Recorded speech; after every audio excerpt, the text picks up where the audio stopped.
გამარჯობა მეგობრებო, კეთილი იყოს თქვენ ჩემს სახლს დაბრუნება. მე ვარ ლუკა მესტურიშვილი. ეს კი ჩემი პატარა ძმა ნოე მესტურიშვილია. გამარჯობა მეგობრებო. დღეს ჩვენ წინაშე არც მეტი არც ნაკლები 2014 წლიანი მონსტრი BMW X5 F15 50i 4x4 twin turbo.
ხალხო მოდი პირდაპირ ვთქვათ რომ ყველას ყავს ისეთი Mercedes-ი მეგობარი რომელიც სულ გვეუბნება რომ X5 არ იყიდო თორე ხელოსნებს სახს აუშენება.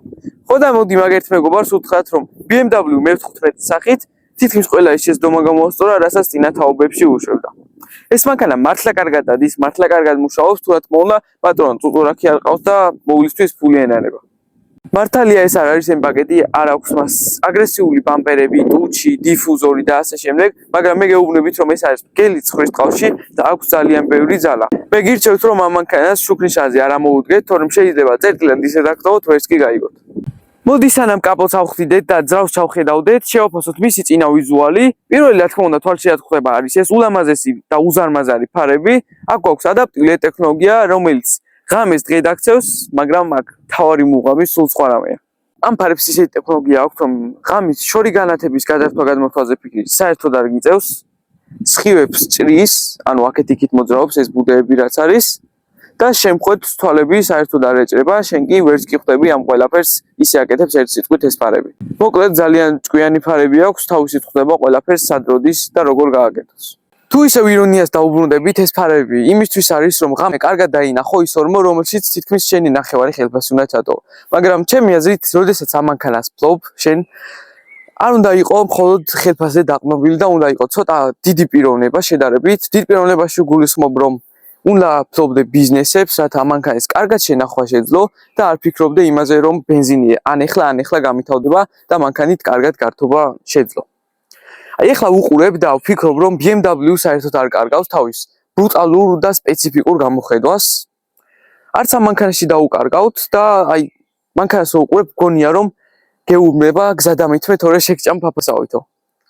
აი რაც შეეხება ამ ცხოვრებს რასაც ჩვენთან აბლიცოვკასთან საერთოდ ნესტოებს ვეძახით BMW-ის დიზაინი ჯერ კიდევ 1933 წლიდან გამოიმუშავა და იმის შემდეგ ყველა BMW-ში ვხედავთ კონკრეტულად აი ესეთი ფორმის ცხოვრებს.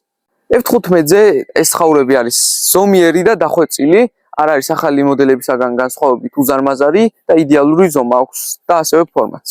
ეს მანქანა ჩემთვის არის ელეგანტურობის პიკი, არ არის ზედმეტი დეტალებით ზედმეტად გადატვირთული, ანუ სადა არის მანქანა და სწორედ მისი სილამაზეც თამაშია, მაგრამ რა თქმა უნდა არსებობს ორი ტიპის ადამიანები, მაგალითად მე, რაც გულისხმობ ამ მეორე ტიპში. მე ამ მანქანას დავუყენებდი დაბლატურს, უკან დიფუზორს, კრილოებს გავაგანიერებდი, ასევე დისკებსაც გარეთ გავწევდი, რათა მანქანა უფრო ბრუტალური ყოფილიყოს და უფრო საშიში შიშის ზარს სცემდეს სხვა მანქანებს. მაგრამ ეს არჩევანზეა, რა თქმა უნდა, მანქანა თქვენ როგორც გინდათ, ისე გეყოლებათ გაკეთებული. თუმცა ეს მანქანა ორივე შემთხვევაში ულამაზესია და იდეალურად გამოიყურება. წინ ბევრს ისეთ ვეღარაფერს ვეღარ ვიტყვი, ეს ტუმანიკებიც არაფერი ისეთი განსაკუთრებული, უბრალოდ აი აქ დაყენების მაგალითად აქ გადმოიტანეს როგორც წინა თაობის X5-შიც ესე ჰქონდათ და ისეთი არაფერი უპირიქით უხდება კიდეც მანქანას. კარგი, მოდი ახლა გადავინაცვლოთ მანქანის გვერდით ამ მხარეზე. ამ მანქანას ქარხნული 19-იანი დისკები უყენია, რომელიც ჩემი აზრით იდეალური ზომაა, არ არის ხისტი და არც არაფერი. ამაზე რომ 20-იანი დისკები დააყენო, კი ფიქრებთ ერთი ზომა რას უძავს, მაგრამ მანქანა გახდება საშინლად ხისტი და ორმოში რომ ჩახტებით, გეგონება შენმა გულმა დაიფხრიწაო მანქანის მაგივრად. ერთ სიტყვით ეს დისკები არის იდეალური, ქალაქშიც იდეალურად ივლი და სოფელშიც ისე ჩამოხვალ, რომ ხერხემალი არ გაგიშეშდება. ვიზუალურადაც ეს დისკი არ არის ცუდი, საკმაოდ კარგად გამოიყურება, მაგრამ ჩემი აზრით უფრო მეტად მოუხდებოდა მუქი შავები რომ იყოს ისინი და ეს ვერცხლისფრად არ ჩანდეს. ასევე მე მინდა ვისაუბრო აი ამ სარკეზე, რომელიც საკმაოდ ლამაზად გამოიყურება და ისეთი არაფერი განსაკუთრებული არ არის. აქაც ფეხის დასადები ასვლისას გვერდიდან არაფერი განსაკუთრებული, მაგრამ საკმაოდ ელეგანტურ და ლამაზ სტილშია ეს მანქანა. პროპორციები საკმაოდ შეესაბამება და კარგად არის ჩასმული. მე ძალიან მომწონს ამ მანქანის უკანა მხარე, განსაკუთრებულად უხდება აი ეს ფარები ესეთ ფორმაში რომ არის, განსხვავებულია მისი წილათაობის X5-დან. ასევე ეს მაყუჩები, რაც ნამდვილი ახალი თაობის Mercedes-ებისაგან განსხვავებით, ცარილა პლასმასები რომ აყენია აქ და შიგნიდან პატარა ტუბა რომ არის გამოჩხერილი. ასევე ძალიან კარგად აქვს დაპროექტებული ეს საბარგული, შუაზე რო იხსნება ეს მაღლადის და დაბლა, ქვემოთ რომ ჩამოდის, იმიტომ რომ ძალიან გრძელი გამოვიდოდა და დისკომფორტ შექმნიდა ერთ სიტყვით, რომ გაგეღო და დაგეკეტა ეს საბარგული.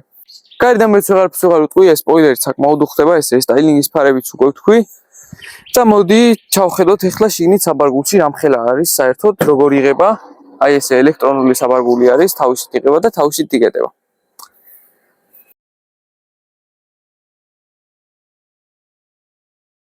როგორც ხედავთ, საკმაოდ დიდი ზომის საბარგული არის. რა ვიცი, რა ვერ უნდა ჩატიო საერთოდ აქ ყველაფერს ჩატევ. აი აქაც ესე გადმოიწევა ეს რომ სიტყვაზე ძიმე რაღაც თუ გაქვს მაღალზე აწევა რომ არ მოგიწევს, აქ გადადებ და ეგ იქნება. უფრო გაგიმარტივდება საქმე. მაგრამ ამას არ უნდა დავეყნოთ, არ არის მყარი როგორც ჩანს. ასევე აი აქ ეხდება ესე, სადაც კიდევ დაბლა არის სათავსო. არ ვიცი აქ რამე უნდა იყენოს თუ არა, მაგრამ ორი ბატარეაც კიდევს. ესე იგი ეს მანქანა 24 ვოლტზე მუშაობს. ამ მანქანას მე ამ საბარგულში მინდა დავუწერო ძალიან დიდი პლუსი, იმიტომ რომ უზარმაზარია, საერთოდ ყველაფერს ჩატევ. არ ვიცი, ამაზე დიდი რაღა გინდოდეს რომ ესეც მანქანაში ჩადო. სავარდებსაც თუ გადაწევ კიდევ ხომ ნახევარი მანქანა შენია. კარგი, მოდი დავხუროთ ახლა. აი ეს ღილაკით იკეტება. და თავისითო დაიკეტა. არ გიწევს ხელით აწევა და დაწევა საბარგულს. ხო, ახალი თაობის მანქანაა, BMW მაინც კომფორტის მოყვარულია და ელექტრო საბარგულიც დააყენეს.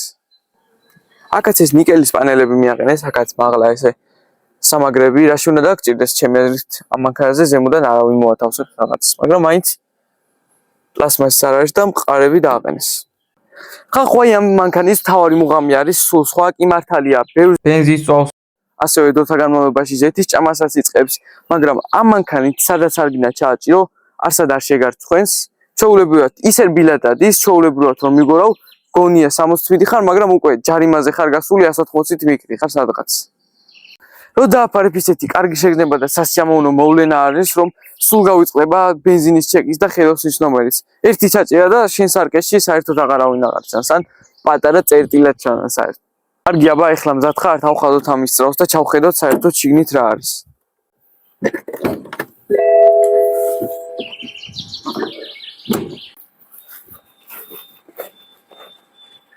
აი ამ კაპოტში ის ჯოჯოხეთი იმალება, რაც ჯიბეებს გვითხრელებს და ბენზინის ფულს საორთქლებს.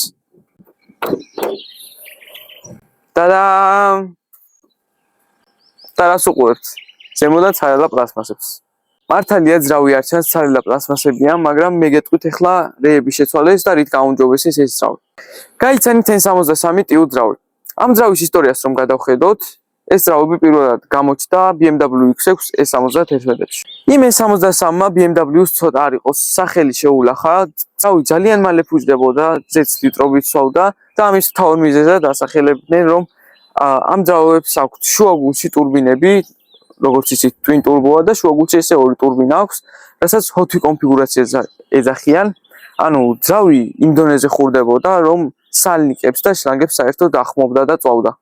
მაგრამ ჩვენს წინაშეა ტიუ ვერსია, ტექნიკური განახლება, შეცვალეს ვალტრონიკი, ასევე შეცვალეს ტურბინები, გაუმჯობესეს გაგრძელება, მაგრამ ფიზიკას ვერსად ვერ გაიქცევი, ძრავი მაინც ძალიან ცხელდება, რა თქმა უნდა, ნაკლებად, მაგრამ მაინც ძალიან ცხელდება. ბენზინსაც შეეხება ეს მანქანა, კი არ მოიხმარს, იყუდებს და ეგრევე სვავს. აი ქალაქშიაც შეეხება მიახლოებით 20-21 ლიტრას წვავს, ჩვეულებრივ გზებზე კი 18-19 ლიტრას. ამდენ ბენზინს იმიტომ მოიხმარს, რომ 4 და 4 ანძრავს, 8 ცილინდრს, 2 ტურბინას, X-Drive სისტემას კვება სჭირდება. ეს აგრეგატი ქარხნულად 450 ცხენის ძალასა და 650 ნიუტონ-მეტრს გამოიმუშავებს. ეს არის 2.3 ტონიანი გემი, რომელიც 0-ას 4.4-დან 5 წამამდე გადის. 100-ას კი 12-დან 13 წამამდე. დაიმახსოვრეთ, რომ ამ დროის ბევრად მეტად უყვარს ზეთი, ვიდრე ქართულს ოდესმე მწვადი ყარებია. 5000 კილომეტრი არის მაქსიმუმი ამ დრომა, რომ ერთ ზეთზე გაიაროს. თუ 5000 კილომეტრს გადააცლებთ, მაშინ წარმოიდგინეთ, რომ ხელოსანი თქვენი ოჯახის წევრი გახდება და ხელფას პირდაპირ ჩაურიცხავთ.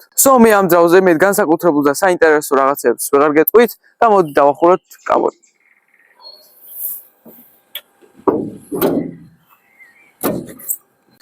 კარგი, მოდი ახლა გადავიდეთ იმაზე, რაც ამ მანქანას ტრასაზე აბალანსებს, აყოვნებს, მოცურებისაგან და ასე შემდეგ. ეს არის BMW-ს X-Drive სისტემა. თქვენ ალბათ იფიქრებთ, რომ ეს ჩვეულებრივი 4x4 სისტემაა, მაგრამ ბევრად ჭკვიანურია, ვიდრე ჩვეულებრივი 4x4-ები, რაც უბრალოდ მანქანებში აყენია.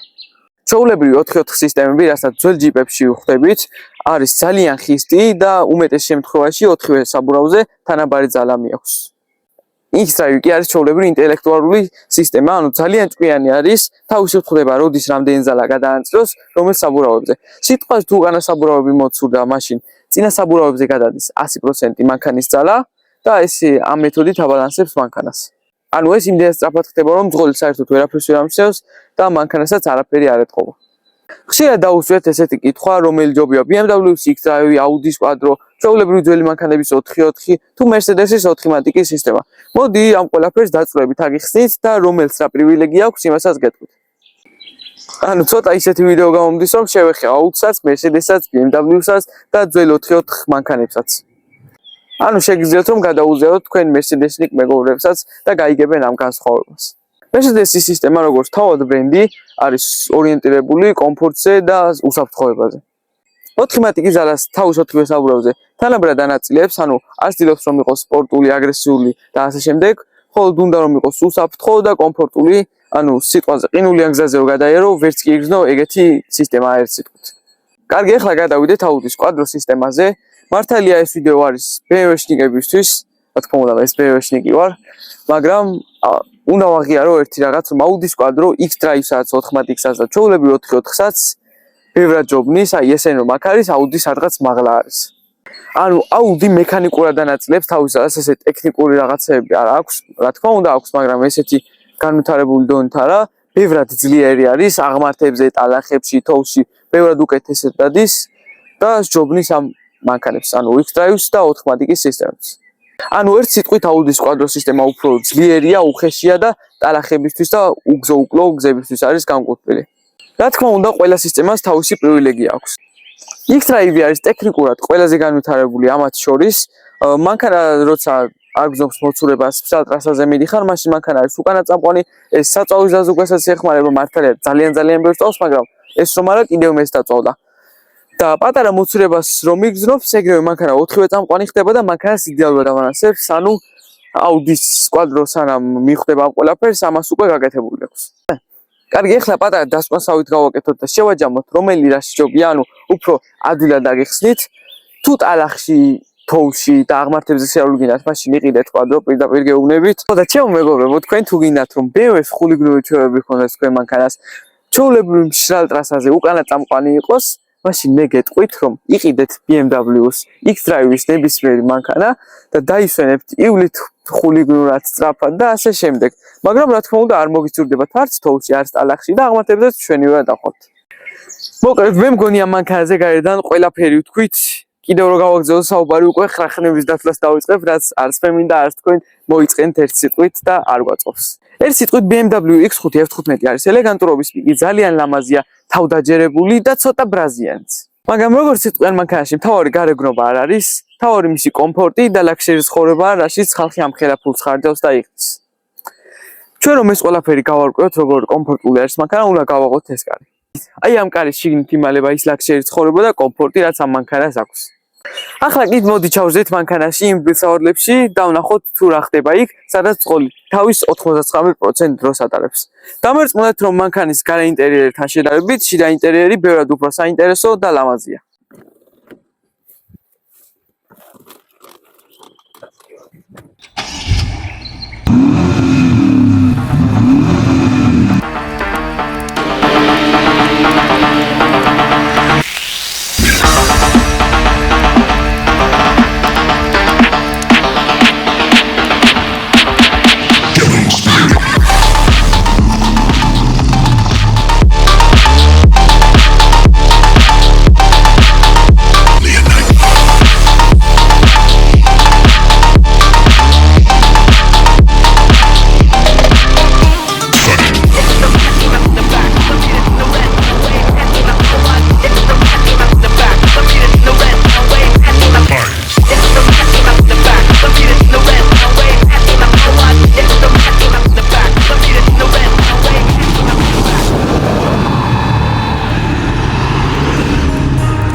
დიახ მეგობრებო, ეს ის BMW E34-ია გარიგება რომ დავდეთ.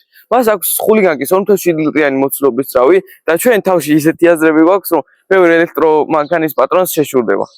ვიცი ახლა ბევრი თქვენგანი ეკრანთან ირონიულად იღიმის და ამბობს, რომ კიდევ ერთი ძველი E34 მოსაბეზრებელია უკვე რეებსოდავსო, მაგრამ დამერწმუნეთ, რომ თქვენ ამ პროექტის შემდეგ ას შეიცვლით. უბრალოდ საქმე იმაშია, რომ ჩვენი გარიგება ცალკრივი არ არის. თქვენ ზოგ ერთების საყარეთ საქმე ხომ ვიდეოს ყურება, ლაიქის დანანება და შემდეგ კომენტარებში ექსპერტობა. მაგრამ მე გეტყვით, რომ თქვენი დახმარების გარეშე მე ამჟამად უძლური ვარ, ანუ ვერაფერს ვერ შევძლებ. ხო და მოდი ერთად საქმე დავამტკიცოთ, თუ რა შეგვიძლია თქვენც და მეც. როგორც კი ჩვენი YouTube არხი 10000 გამომწერს მიაღწევს, იმ წამი დავივიწყებთ ამ მანქანის სრულ რესტავრაციას და აღდგენის შოუებს. ძრავი, ვიზუალი, ყოველი დეტალი, ყველაფერს ჩვენი ხელებით ავაწყობთ აი აქ ჩვენს YouTube არხზე. აი ეს ლეგენდა ძალიან მალე დაბრუნდება ასფალტზე. თუ გინდათ რომ რაც შეიძლება მალე დავიწყოთ ეს პროექტი, მარტო ყურება არ უშველის, მაშინ გამოიწერეთ ჩვენი არხი, ასევე გადაუზიარეთ მეგობრებს და მათაც გამოაწერეთ.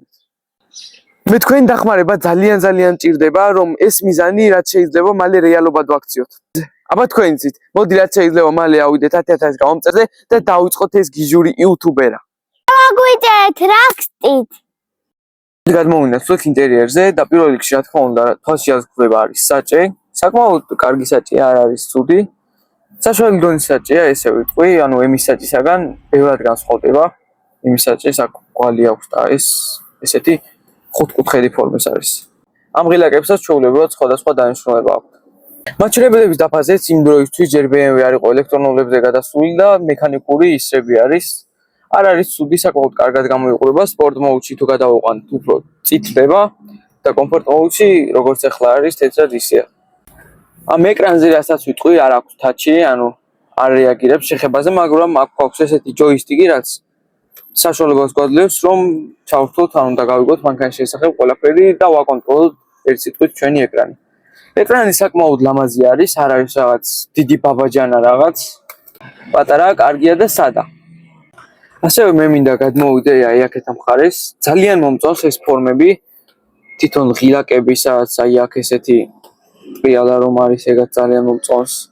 ღილაკებიც აი ეთყობა რომ მაღალ ხარისხში არის და არა უბრალო რაღაც უარგისი პლასმასით არის გაკეთებული. ამ მანქანას აქვს რუსისკარიან გადაცემათა კოლოფი, ანუ წინათაობის X5-ებისგან განსხვავებით არ ფუტდება მალე და გამძლე არის. ანუ ჯერ მე არ მინახავს ესე ვინმეს რომ უაზოდ გაფუჭებოდეს ამ მანქანის გადაცემათა კოლოფი.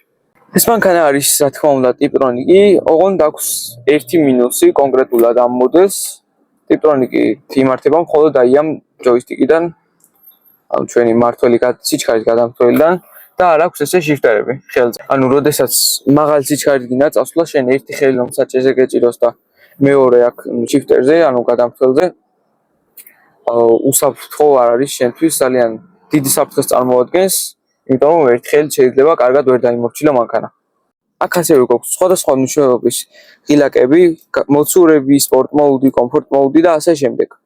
ესე ჩამწკრივებული კარგად არის, გადამხდელი და ხელს გადმოიტანოს სხვათ და სადღაც აქ წვალება არ გიწევს რომ იპოვო.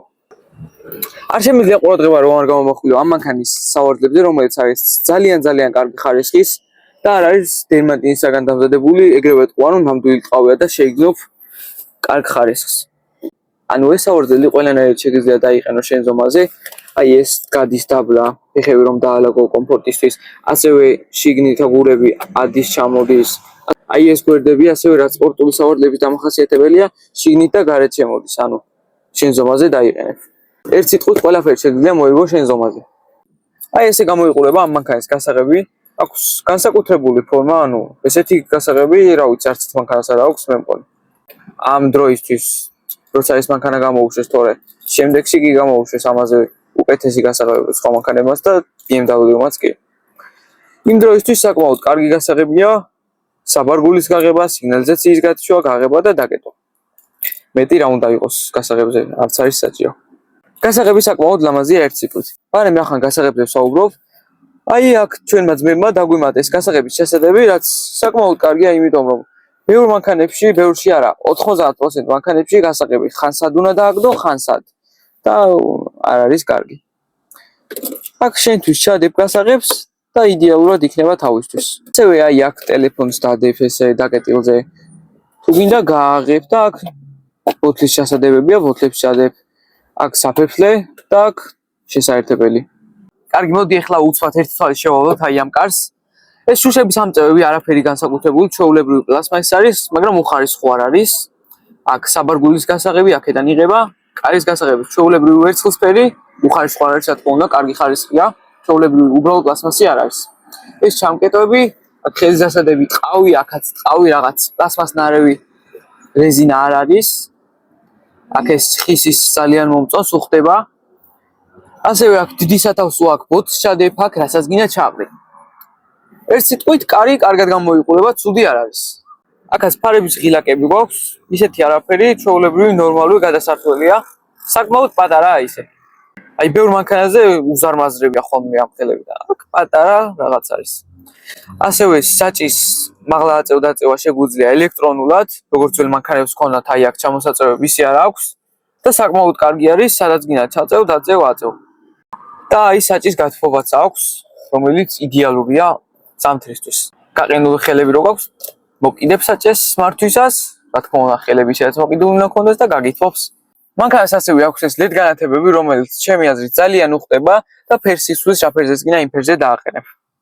ეს არ არის, რა თქმა უნდა, aftermarket ნაწილი, მანქანას ქარხნულად მოყვა და ამ ჯოისტიკით ეკრანზე შეხვალ და პარამეტრებიდან შეცვლი ფერს. აი მე მინდა გავამახვილო ყურადღება აი ამ ბარზე. ბევრ მანქანაში არ დავასახელებ, რომლებში ახლა თქვენ ბევრ მაჩემზე კარგად აციცით. აი ესე რომ გაიყევ, ბარი მთლიანად მოძრაობს, ტორპედოსაც კი აყანყალებს და მინდა ვთქვა, რომ აქ საკმაოდ მყარად არის, ძვრა არ აქვს ერთი სიტყვით. ანუ ხარისხიანად არის გაკეთებული. ასევე ეს ხელის დასადები ბარი არის სრულიად განსხვავებული, ესე გვერდებზე იღება და არა ესე უკან. აქ ეს ტელეფონის ჩასადებიც კი აქვს.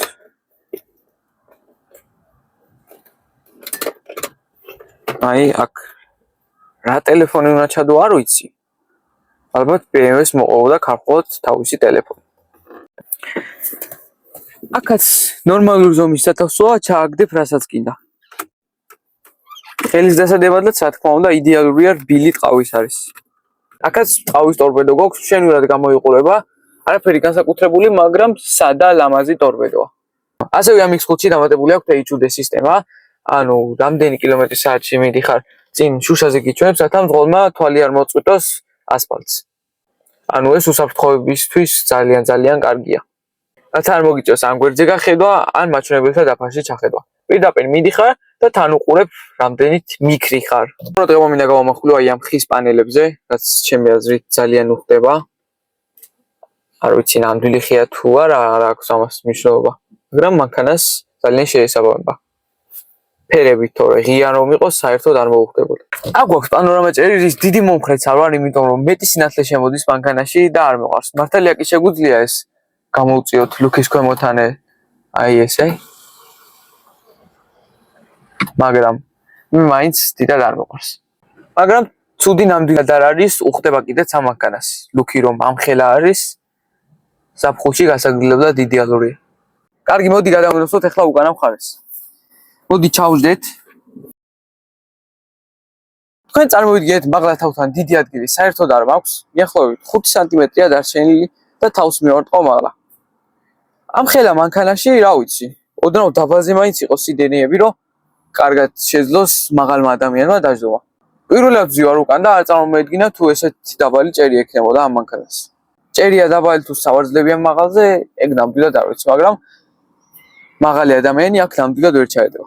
კარგი, სავარძლებზე გეტყვით, რომ როგორც წინ, ისევ ისეთი უმაღლესი ხარისხის სავარძლებია, ძალიან კარგი ხარისხის ტყავის არის. აქ ესეთი ლამაზი სათავსო გვაქვს და მოდი ერთ-ერთ სიტყვას გეტყვით ამ კარის შესახებ. აქ ხელის ჩასაჭიდი, რომელიც ტყავშია სულ დაფარული, მთლიან კარი არის უმაღლეს ტყავში დაფარული, ეს შუშის ამწევი, აქ ჩაულებრივად ოთხის ჩასადები და ასე შემდეგ. ასევე BMW-მ დაგვიმატა აი ეს. ესე აწევ და ზაფხულში ფანჯარას როცა ჩაუწევ, არ შეგაწუხებენ წერები. აი ეს რა არის ხალხო, აი ეს რა არის? ანუ ჩაულებრივად პატარა ესე ჩამოწირული ყოფილიყო და ლამაზად რომ გამოეწათ ისე რომ ხელი ოდნავ შეგეყო და არ მიეკერებინათ ესე პატარა ტყავის ნაგლეჯი. აი უბრალოდ აი აქ რატო უნდა მიაყენო, რა ვიცი რა ლამაზად გამოეჭათ ესე სამკუთხედისავით, ნახევარ ექვსკუთხედისავით, რა ვიცი.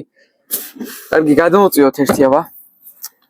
საკმაოდ მყარია, ხელის დასადებად, რავი. აქ ესე ჭიქებს ჩადებ.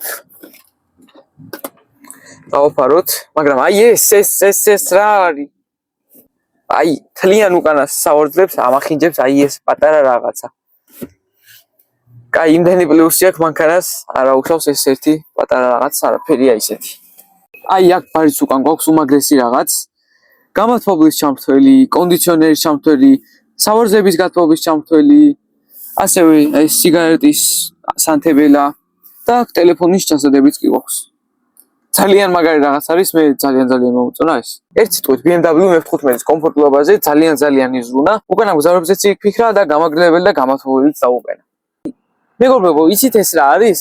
ეს არის BMW 360 გრადუსიანი კამერები, რომელიც ამ ჯიპის მართვას ისე გიადვილებს, გეგონება ვიდეო თამაშობთო. ხედავთ ამ გამოსახულებას ეკრანზე? ეს არის შიტის თვალები. მანქანას 4 მხრიდან აქვს კამერები და ამ კამერების დახმარებით 4 მხარეს მანქანისას ერთ ეკრანზე აჩვენებს. და აღარ შიში აღარ გაქვთ რომ რამეს მიედებით, ან ბარდიულზე ახტებით და ასე შემდეგ. რამეს როცა მიუახლოვდებით, ეს კამერები თავისითვე აქტიურდება.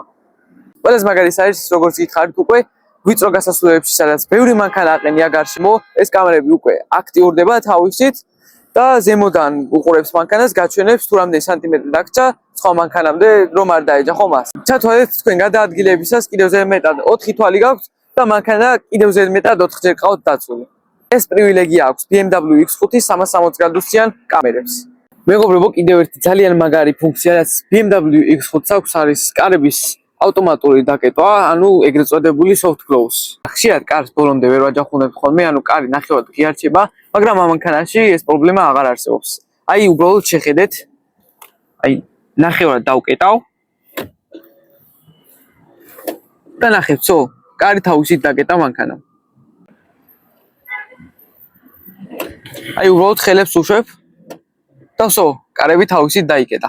ანუ შიგნით კავი აქვსაც, კარს შიგნით ეწევა და კეტავს მას. ერთ სიტყვით ყველაფერი ხდება ძალიან რბილად და დახვეწილად. აი, ეს არის ნამდვილი პრემიუმ ხარისხი.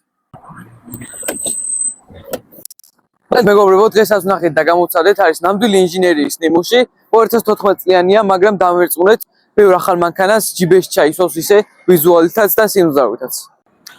აი, უბრალოდ მინდა შეხედოთ ამ მანქანის სილამაზეს, 12 წელი გავიდა ამის გამოშვებიდან და ისევ ისეთი ლამაზი, ექსტრემალური და ისევ ისეთ ხიბს ტოვებს ხალხზე. მთავარი აქვს ჩვენ გვაქვს 4x4 twin turbo 50i ძრავი.